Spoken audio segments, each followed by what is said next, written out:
I'm not sure if the Saints put themselves unwittingly on the hot seat, Tom Morris, but you brought us a story during the week that they'd met with Tarryn Thomas, of course, banned from playing the game at all levels at the moment, subject to court proceedings. You better take us through this because it's reverberated across the week. I can't imagine a club having a worse week than St Kilda without the result. Like, the result of the St Kilda's game last week was irrelevant. This was a really, really bad week at Moorabbin. So Gubby Allen caught up with Tarryn Thomas midweek. Whether other officials at the Saints knew or not is very much an open question. Regardless, the lunch happened. It was at Danini's on Lygon Street in Carlton. And after that, it took the Saints almost 48 hours to release a statement saying, we do our due diligence, but we won't be pursuing Tarryn Thomas. It was a mess for two reasons, really. Number one, because they caught up with Tarryn Thomas at all. I think we widely accept they shouldn't be doing that. And number two, because of the feedback they did receive from members. They did. Yeah, members, male players, female players, staff members internally. I said last night on the news, and I stand by it, the public outrage was matched by the internal frustrations and embarrassment. So this was far-reaching. And you had other clubs that I spoke to saying, this was just so poorly handled by the Saints. From the very start when Gubby Allen caught up with him to the very end when they put out this statement 48 hours later. So, I mean, they can move on from this because they're not interested in Tarryn Thomas, but surely it's a warning shot to any club even thinking of discussing Tarryn Thomas that they need to think twice because it's a poison chalice. Kingy? Let's just start with, do we think that he'll be at an AFL club next year? I don't think he will be next year. No. No, I agree. I think the statement as well, like you say the blowback that they got. There's a paragraph in the statement that upset a lot of St Kilda members and supporters, and that was the football department pursues a number of players as it is our job to find the best talent to fit our team and our club. And that might have been true in the 1990s, might have even been true in the early 2000s, might have been true in 2015, but you just can't get away with that anymore. Not when the guy's been charged. Yeah, we're not passing judgment on what the court case will be, but there's no rush to catch up with him now. Wait until that court case. Wait till the AFL determines whether he can play or not again, and then assess it, surely. And why do they do these things in public? It always mystifies me that you would choose to meet in a setting as public as that when there are so many other ways to go about things if you were to go down this path. That's the confusing thing. Is you surely you'd know what the outcry would be from the public, whether it's your supporters or just the public in general. Surely they would have known what people would be saying, especially doing it, as you said, in such a public place where everyone, Tommy probably knows what they had for lunch. That's how open where they went. But it was a pasta restaurant, so I imagine some sort of Italian dish. but in saying that, surely, I know he's been around a long time and he's done this for years. But surely in today's day and age, knowing how serious the charges are, how serious the allegations were, it's just no room. But I'm very confident that no other AFL club will have him on their list next year because of what he'd been through, what he did, and what I guess society expects from clubs and professional clubs these days. From an AFLW perspective, it was dealt with very well, though, because they had training the AFLW team on Thursday. Nick Del Santo's the coach there. He's also in crunch time occasionally as well and part of the SEN family. And he spoke to the players. It was part of a general chat before training. And he spoke about the training session coming up. And the last dot point... What did he say? The last dot point around Tarryn Thomas was, these are the reports. This is what's happened. We are here for you. If you have any questions, any concerns whatsoever, please ask, please say. And the girls in that group, and it was a big group because there was train-ons, there was about 35 or 40 people in the room. They were all very satisfied with the way that Nick Del Santo assessed what was a delicate situation at the time. That's also, we've just given St Kilda a bit of a whack. That's a well done to St Kilda. Actually confronting the AFLW team and saying that we're here for you. Come and our doors open. Come and ask us any questions that you have, knowing that they've got the full support of them. So at least we've given a bit of a whack, but at least they handled that in the right manner. Agree. I'm not as convinced as you that he won't be at an AFL club. No, I wouldn't take it to the bank, which is the phrase of the. I would never take anything to the bank. No, not anymore. Take it to the bank. He's dead. It's gone. The bank is gone. R.I.P. Take it to the bank. Because it doesn't. You think someone will give him a shot next year? I think the lure of talent's always. That's it. Has always been. Not in today's day and age. It's always been so strong at AFL. But hang on, Hodgie. The fact that they were willing to meet with Tarryn Thomas surely is evidence. And the ridicule from just one meeting. How's the public outcry been from of one meeting of over pasta just chatting about what are you moving to over the next 5-10 years, whatever it is? you actually go closer to signing someone who's been charged, who has been multiple times. Well, it hasn't just been one mistake and people saying, "Oh, we'll slap on the wrist." It's been multiple times. I cannot see a team giving him a lifeline in 2025. Well, clearly St Kilda were thinking about it. Yeah, they were thinking. And clearly about it. they've backed off on it because of that, because they know it would be a bad decision if they did, because of the outcry for their supporters Surely they and everyone knew else involved in that football club. Surely they're not blind enough to not realise that that's not how it would have played out. I mean, surely they would have known that it would have looked poor, but they're planting the seed now to perhaps come back and recruit him later. So are they not pursuing him now, not interested now, Tom, because they've been caught out with their hand in the cookie jar, or is it because they just don't think he's the right fit? Surely it's the former. Yeah, I think so. But we're putting the cart before the horse here, because there is every chance that the AFL, after this court case in November, regardless of how it plays out, says you are still not eligible to be on an AFL list. So the AFL at the moment is very much we get that. They're steadfast on this. But what if they don't? Is my point. What if they allow for whatever reason the court case see a different view? Yep. Right. And but the AFL still might say. They still might say, but if they don't, let's just say they don't. Are you still confident if they don't put a line through him that no club will touch him? I would say it's highly unlikely to be on a club next year. Yeah, well, but I don't know for sure. Yeah, clearly. The lure of talent has always captured coaches who think they can change people or I feel the AFL will stop that, King. I feel the AFL are that strong on this topic that they will not allow him to have a licence to play football next year. Yep. It's not that long ago, the Andrew Lovett scenario at St Kilda either, which a lot of St Kilda supporters will remember that clearly went belly up in the end. So a completely different topic of conversation here, Tommy, but again, a lot of talk around the traps that North Melbourne clearly are after a mature body, whether it be in and around the midfield like we keep hearing, down back. Who is that person going to be? There's a lot of irons in the fire. You brought us another name during the week. Yeah, last night I said that the North Melbourne Footy Club is interested in Jack Viney. They are. I don't know how interested Jack Viney is in going to North Melbourne. He's got a year left on the contract. I can't imagine Melbourne would let him go. He just seems like such a Melbourne-born and bred person. But I thought that about Sam Mitchell at Hawthorn as well. So you just don't know in this day and age. I still think it's highly unlikely he leaves the Demons. But the fact that the Roos are willing to have a crack and Todd Viney has stepped out of these discussions because of the conflict of interest, tells you that that's exactly the sort of player they're looking for. I'd be surprised if they didn't have a crack at Luke Parker as well, a free agent for the Swans, who he might be looking to extend his contract somewhere else. Would Nick Vlauston be another one for him? Nick Vlauston would make some sort of sense. Someone who could sit back. You could sort of see their senior players. Obviously, they're very few and far between. They've got a lot of good young players on the list. As you said, you've focused on a mid-forward in Parkia, a midfielder in Viney. Why wouldn't you shore up the defence and have another senior person like a Vlauston who has been there, he's done that, he understands the game, he's a great leader, he's tough, he's hard, he'll teach these young guys the rights and wrong with football. Fascinating. He'd be someone I'd be throwing up. Fascinating with the dad there, isn't it? With Jack. That's amazing. Todd coached Jack briefly as an interim coach. Yeah, it is just amazing that your dad's the head of football at a club that's interested in you. At least North would know. Surely they know that he's got a little bit of hope, or there's a chance of getting him. Otherwise, Todd would have said, "You're wasting your time. Yeah. Leave it alone." Otherwise, Todd's gone, "Hey, and I'm staying out of this." So maybe there's more of a merit than what we think there. But if you offered him 4 years, 700, and one of those old deals where the dad gets a bit of a bump up too, might work in well for everyone. Yeah, might get it done. Yeah, Ollie Wines is the other name that's been mentioned over time as well when it comes to Nick North Melbourne. He's shut that down, his manager. Yeah. But I don't know. You can't rule anything. I wouldn't be doing it if I'm the Kangas. What, Jack Viney? Nah, no. I don't keep investing in your youth. The rare evidence of this being a success for me. I work with Hodgie. I understand that, but he's right there. He's the rarity. Oh, right. Okay. How many of these have been a success? I agree with King with this. Through the midfield, you've got LDU in there. I 100% agree with King through the midfield.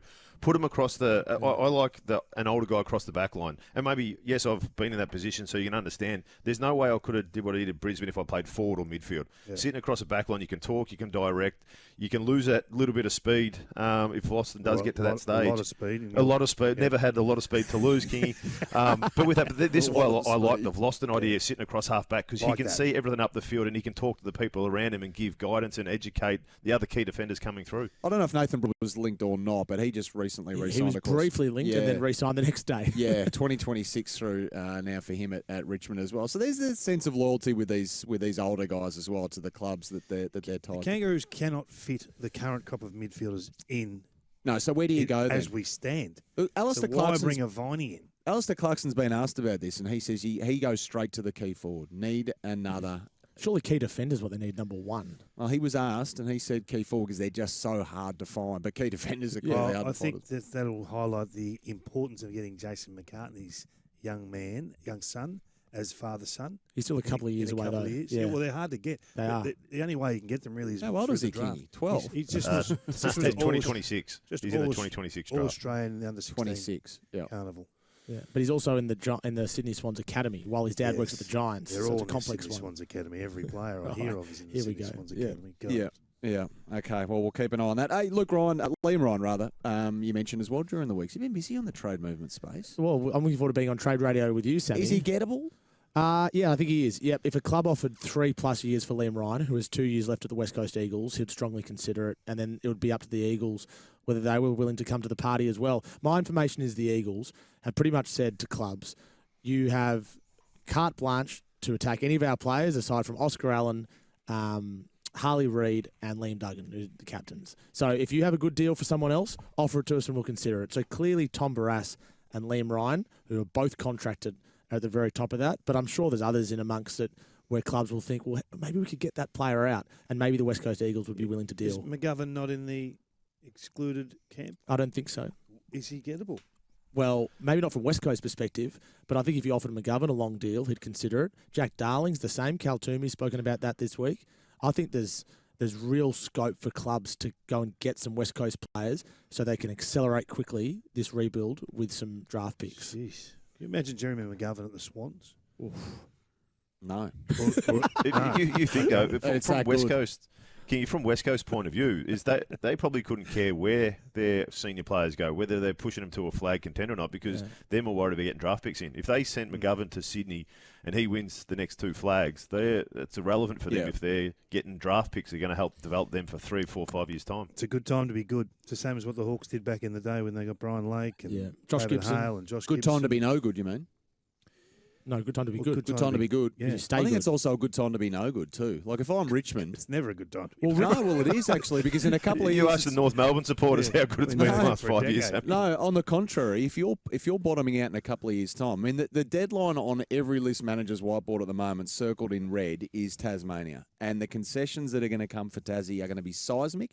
And if you are bottoming out then you are in for a world of pain. So that's why Richmond, I reckon, face the most fascinating off-season with the guys, their stars that are linked to other clubs at the moment, the Bakers and the Boltons of the world.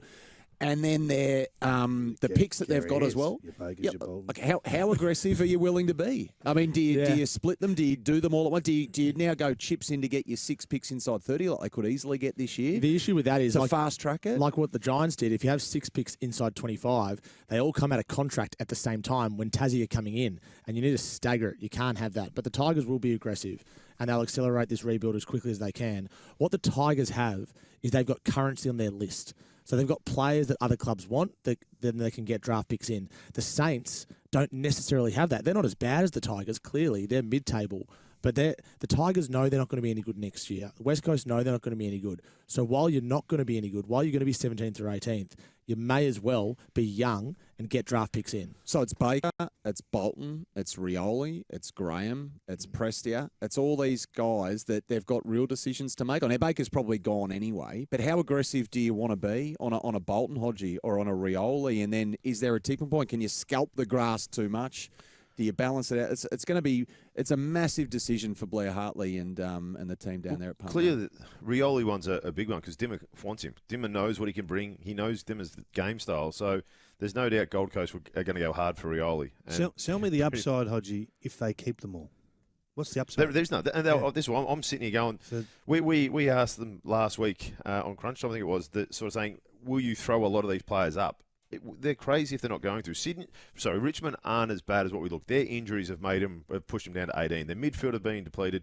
Lynch has hardly played. Prestia can't get on the paddock. And then they're going to go and get the number 1 draft pick. I'd be thrown away getting a couple high draft picks because as soon as you bring in these other guys that have been injured back into that side, they'll jump back up reasonably quickly. So I don't think Richmond are the 18th worst team in the league. It's just more so the list that they've had on the paddock through injuries has put them there. And where Richmond is advantaged as well is they know the Gold Coast Suns don't want a lot of high draft picks. So the Gold Coast Suns could easily give up 2 first-rounders for Daniel Rioli, and it could be a win-win for both parties. I'm fascinated by the Suns as well, Kingy. Like, Damien Hardwick left Punt Road saying he'd run out of ways to cook the sausages. It feels as though this time he doesn't know what sausages are the right ones to cook up at Gold Coast. He's going through different bags of them at the moment. He's got his bratwurst, his traditional beef. Well, I don't know how many players they've used, but to the eye, it's plenty up at the Suns this year. And now I see Jack Lukosius, who, again, in the player movement space, we've speculated upon quite a bit. Is there a home for him at the Suns? Do they rate him as a player?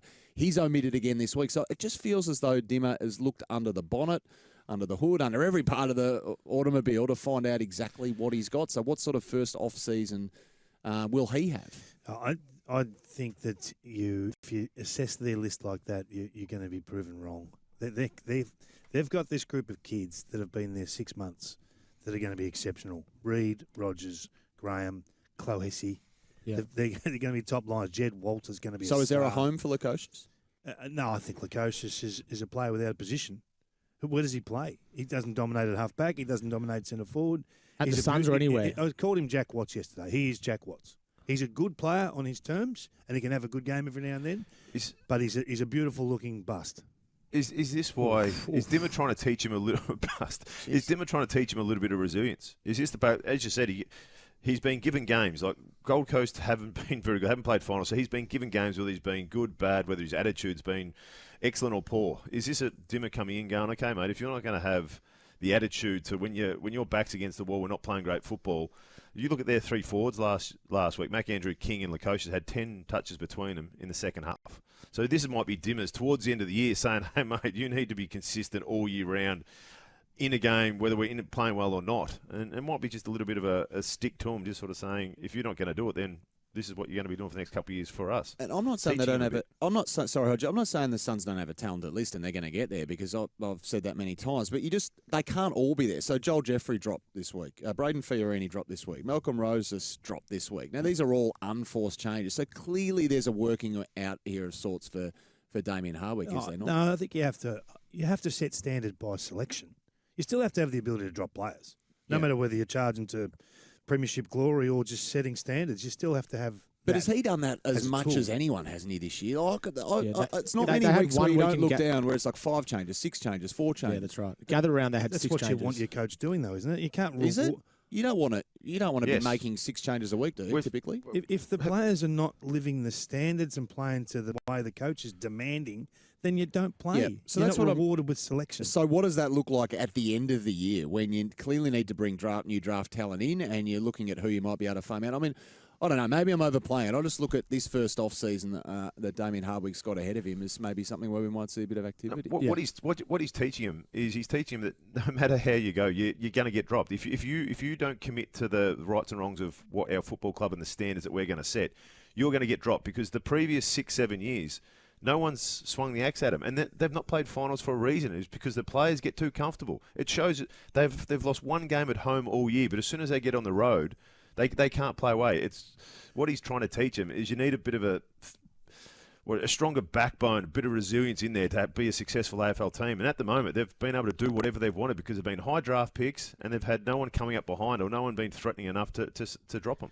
Pick 1 that year, Walsh. Lukosius 2, Rankin 3. Both. One's left the club and one's probably likely leaving. Pick 4, Max King. Pick 5, Connor Rosette. Like we're talking about these picks. Serious draft. It's the best draft we've seen for a while. So, I just look at it and I say, well, he's not the player that pick demands he be. It's not necessarily his fault. They've chosen him at pick 2. He didn't say you have to have me at pick 2. But I thought last year he impacted playing forward, and then Dimmer comes in and says, no, actually, you're not a forward. I'm going to play you back. Then he goes, well, actually, no, you actually are a forward. Then he comes back forward again. He's got a responsibility in that as well. He's a player without a position because he hasn't commanded that you play him in a given role. I think it's a shared responsibility, that one. I just wonder what Adelaide or Port would give up for Jack Lukosius because he's from South Australia. They're the 2 clubs that have been linked to him for some time now. Port don't have a first-round pick. That went to Freo last year. The Adelaide Crows, of course, can give up pick 4. That's probably too much for Jack Lukosius. Way too much. So how does he get anywhere is the next question, given he's a contracted player, if he's not necessarily required at the football club. If yeah, go on. Sorry, I was going to say there'll be a three-way talk. It'll be Richmond, what do you need? And then it'll go that way. If he wants to go to Adelaide, as you said, Tommy, earlier, Gold Coast might not want high draft picks. They might not want a top 10. But they'll be seeing what Richmond need. And if Port Adelaide can service Richmond and go a three-way that way, then things might be able to get done. He's contracted, though, isn't he? Yeah, he is. So it's a big deal? It's a big deal. It's a big financial deal? Yeah. I think that comes into it. So if Adelaide take the full contract on board, which we hear is close to $1 million, if not $8 million. I think that would attract the Gold Coast Suns. They've got to find money to pay Mac Andrew next year. Big cash. He's going to get thrown big money. They've got to re-sign these young players that have come out of contract in a couple of years. So it might be a pick in the 20s at full wage. Almost just an acceptance. Hey, this hasn't worked, but this can suit both parties. Move on. Get on with life. Dan Houston. What would Richmond want for Rioli? A couple of first rounders. Yep. And so Gold Coast have 6, 12 and 20 at the moment. I think 12 and 20 would be a deal that the Tigers would accept. Is Dan Houston to Melbourne everything you hear is that it's almost a set and forget. Take it to one of Kingies, take it to the bank. Not mine. Hey. It's not bad, is it? 4 years remaining on a contract at Port, but yet everyone is saying that Dan Houston will be at Melbourne next year. It's just what do Melbourne give up and what do Port want, given he's got 4 years remaining? They've got pick 7, the Ds. And beyond that, their next pick is at the very end of the second round, which they got for Brodie Grundy. So the last pick of the second round. Unless future picks are involved as well, that might not be enough for Port. But what Port could do, we'll get to that in a moment, but what Port could do is they could offload Dan Houston, bring in Isaac Cumming and Harry Perriman as free agents who are good mates, and then think about Lukosius. So this is what Port have done for a number of years, isn't it? They've picked up players in their 20s and just topped up a little bit at a time. Not a rebuild, but they've just continued to move in the right direction. This bloke's a star, mate. Dan Houston. There's no. You can show me whatever you like. There's no upside to losing Dan Houston. Unless he is desperate to go. What do? If he walks in and says, I need to go. I'm just telling you from a Port Adelaide point of view, I don't care who you sell me is coming in, right? Good mates, great blokes, good players. This guy's a bona fide star. What about the other way? Do you give your top pick if you're Melbourne to get Dan Houston? Pick 7. Super player, it'll be 28 in May. So you've got to run it forward.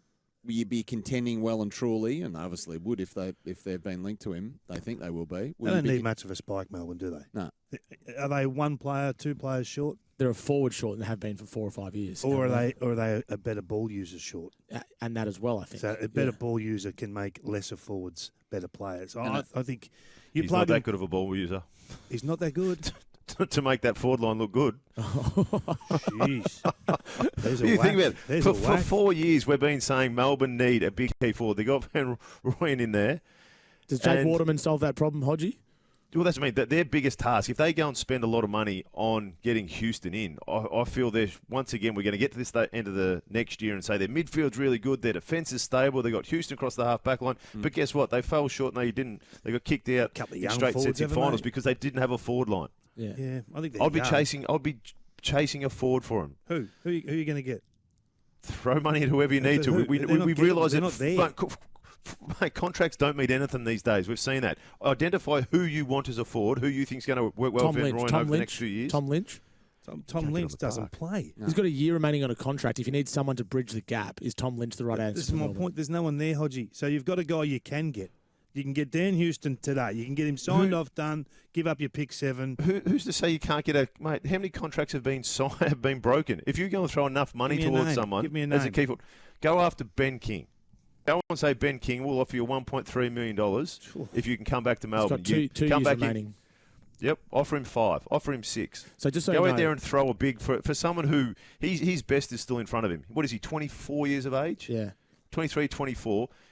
He can find the ball. He's got some issues with his goal kicking, but go and throw him a 5, 6, 7, 8 year deal and say, come in here and be our key forward with Van Rooyen for the next 5 years, and let's see if our stable defence, our unreal midfield, can finish off your work and might be able to do something. I'd be going for him before a half-backer who can dispose of the ball. Max King. I like it when Kingy and Hodgie go at it. I missed it when after it happened a couple of weeks ago. Was that go? That was nothing to talk. That was docile. You're very sensitive, Sammy. You're very sensitive. Shoot up and spat out of boarding school. Just like it. Destroyed.